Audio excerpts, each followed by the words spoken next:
say it is a great honor for me to be among you today and to have been awarded this honorary doctorate in philosophy. မင်္ဂလာပါခင်ဗျာຫນွေဦးတော်လှန်ရေးနဲ့ပတ်သက်တဲ့သတင်းတူတွေကိုနားဆင်နိုင်ရန်အတွက်စောင့်မျှော်အားပေးကြဖို့တောင်းဆိုပါတယ်ခင်ဗျာ It is always a pleasure and an honor to be in any university because we in Burma have great respect for learning. We believe that learning and wisdom is the way to salvation. This is why in my country, as we seek political reform, we seek educational reform as well. The kind of reform that will elevate the minds, the hearts, and the spirit of our to speak today at the ceremony on self and others in politics. I have chosen to speak about politics because I'm a politician. In some parts of the world, in my country as well, some look upon politicians as a breed that must be avoided or criticized as much as possible. But I think I agree with my father who said that there was no such thing as bad politics, but there can be bad politicians. Seeking to walk a new path in politics, that is to say, the path of democracy after many decades under military dictatorship. I would like to remind my audience here that my country was under a military dictatorship in some form or the other for half a century. That is a very long time in which a whole culture of politics could not only be changed but destroyed. At this moment, we are in the process of trying to revive a new kind of politics, one that is based on care for the majority of the people, based on principles of honesty and principles of caring for the citizens rather than for those in government. Self and others becomes a challenge whenever we enter the field that is of politics, that is to say, the field of public life. Because self is an individual and others are many. Our world today is full of troubles and challenges. Our world today is full of hatred and violence. And again, I'm troubled by the focus on what is negative rather than what is positive. It was mentioned early that my father was assassinated by political opponents who did not wish for independence of our country. With all due respect, I must disagree with this. I do believe that the men who had my father assassinated also believed in independence for our country. But they believed in getting to the goal that they wished to reach in any way possible. That is to say, they had different opinions on how to achieve independence from my father and others who believed that independence had to be gained in the right way.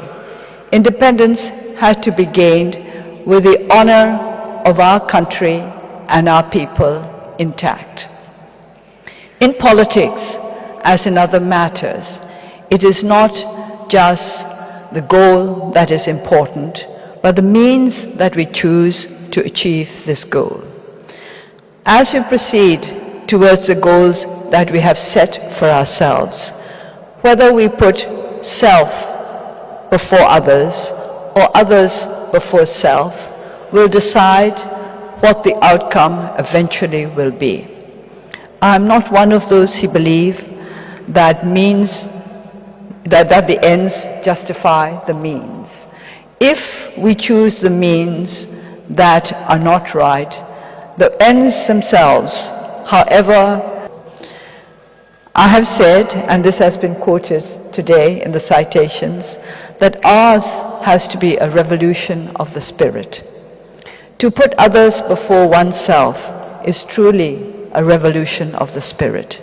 And it is very others we have to escape from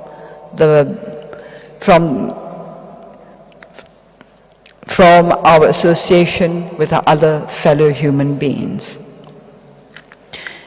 In my religion, Buddhism, we are taught that the self does not in effect exist. It is a perception that is basically false.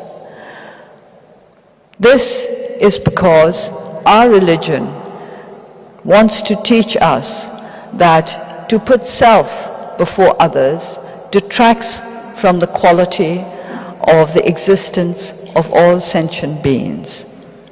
In my country today, there is much conflict. There are ethnic conflicts, there are communal conflicts.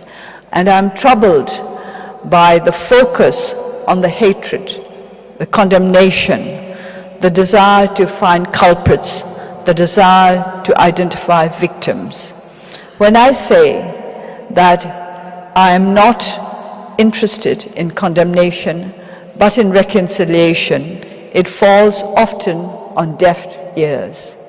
They seem to think that condemnation is essential for the solution of problems, whereas I have found from experience that condemnation tends to increase difficulties, fuel the fires of hatred and fear. Hatred and violence are rooted in fear. It is because we human beings fear for our own security that we fear others, and from fear we progress to hatred. When I speak at universities, I wish always primarily to address the students, the young, because the future of the world is in their hands, and also because I believe that we come into this world free from hatred, but we learn it as we go along. Recently, I was in Northern Ireland and I spoke to young teenagers in a school. Their attitudes, their values were very different from their parents and grandparents who had been engaged in violent conflict for many decades. They said they did not feel the same.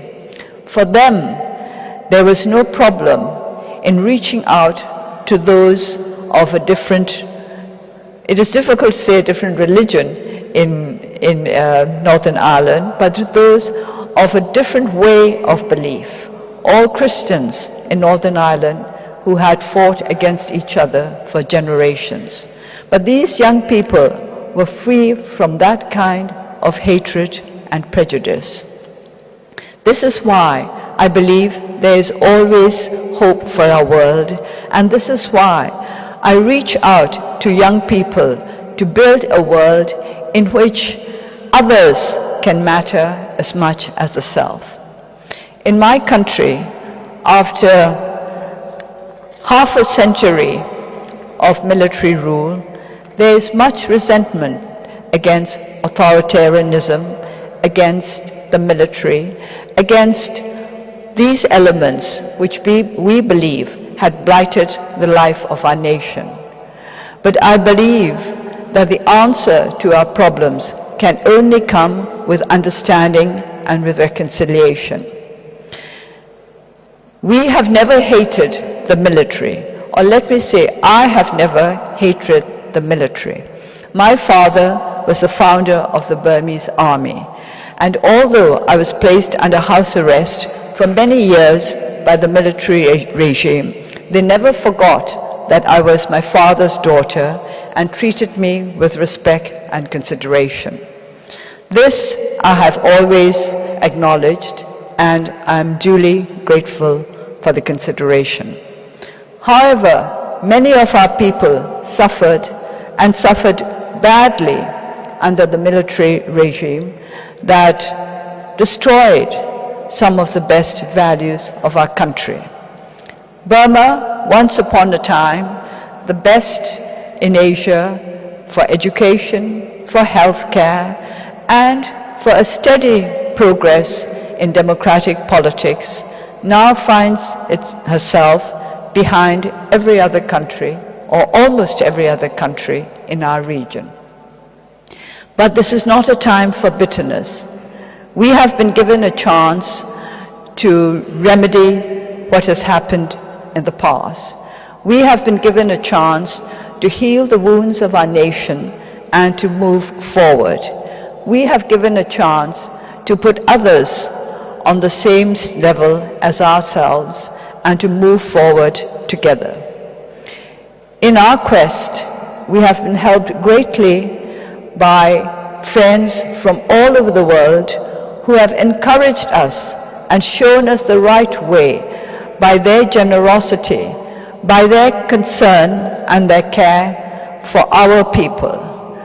The people of Italy, the people of Bologna will not be affected by what happens in Burma. Yet, knowing that the fate of the people of my country had little bearing on your own lives, you cared enough to reach out to us, to demonstrate your solidarity with our struggle. This is putting others on the same level as yourself. You who have helped us throughout these years have taught us that it is possible to put the self behind others. It is because of these lessons that I'm grateful to you, not for the degree, which I appreciate, the ring, the book, the beautiful ceremonies, but for the spirit and heart that led you to support us, and that, I believe, made you believe in our cause. I believe our cause will prevail because you believe our cause will prevail. You have given us the hope and the strength to carry on at a time when it seemed as though the obstacles were insurmountable. There were years when my party, the National League for Democracy, and others fighting for democracy in Burma felt that our cause was going to take many decades to prevail. But it did not take as long as some had feared, because the support of the world was greater than we had known.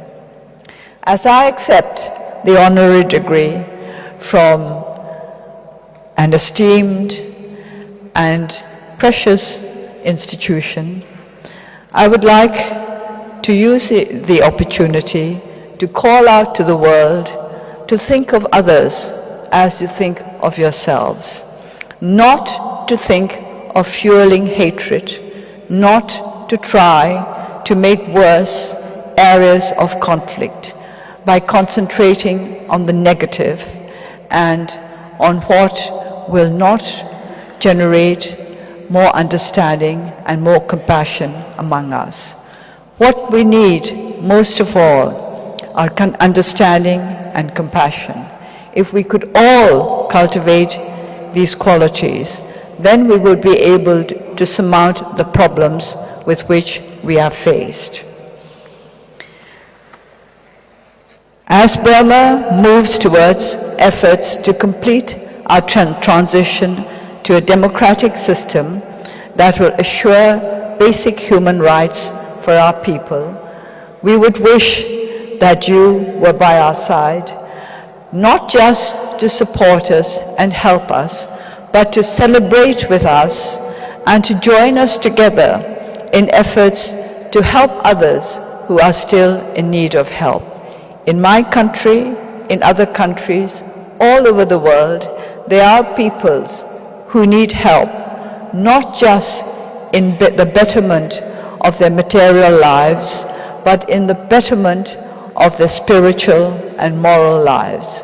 by your generosity and by the advantages that you have been given by the freedom to pursue knowledge, I hope that you will add not just to the future of a happier, more complete Burma, but a happier, more complete world.